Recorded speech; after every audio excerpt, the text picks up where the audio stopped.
Be gentle, okay? Shaving her head was cathartic for Rhonda Johnstone of Roswell, New Mexico. It was actually really special. Johnstone is 52 and battling cancer.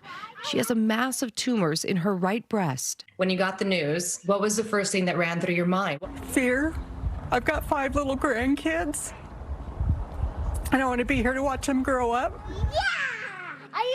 But after she discovered the first lump, 6 long months passed before she was finally diagnosed. What has been the hardest part for you? I've really had to fight. I've had to fight for testing. I've had to fight to be seen. I've just had to fight for answers, and I don't think that's fair. Johnstone is just one of hundreds of thousands whose cancer screenings were deferred when the pandemic shut down clinics and labs. I'm seeing people with advanced cancers. Dr. Linda Ann Smith is a breast surgeon in Albuquerque. She's now treating Johnstone half a year later. There were no words for how striking that picture was, how big the tumor was.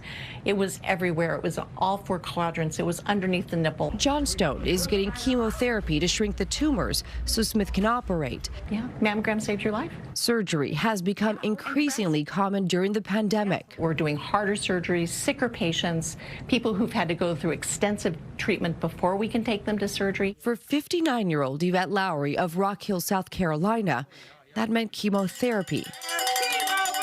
Her annual mammogram was canceled during the early outbreak of COVID, and the backlog of screenings made it hard to reschedule. In August, Lowry felt 2 lumps under her arm. After 3 months of delayed screenings and tests, she finally got her diagnosis: stage 3 breast cancer. It's been a little emotional, but I just keep my faith and trust in God. If her cancer had been detected last May or June, doctors believe they may have been able to prevent the spread. Last week, Lowry had a double mastectomy. They put our life on a standstill. What was the hardest part for you? The hardest part was telling my kids. I didn't want them to worry. And I didn't want to be crying.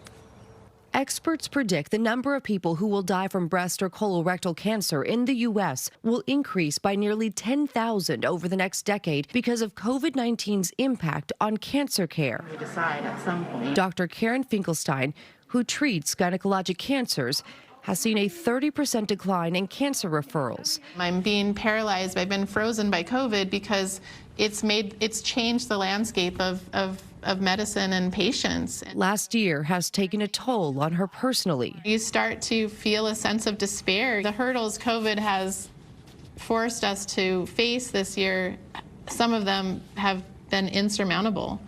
Love you. It's that love from Johnstone's family and for her family that gives her the strength to keep fighting. It doesn't seem like you're going to take this sitting down, are you? No, I'm not. I'm going to get it. I'm going to get it good. For CBS This Morning, Mireya Villarreal, Dallas.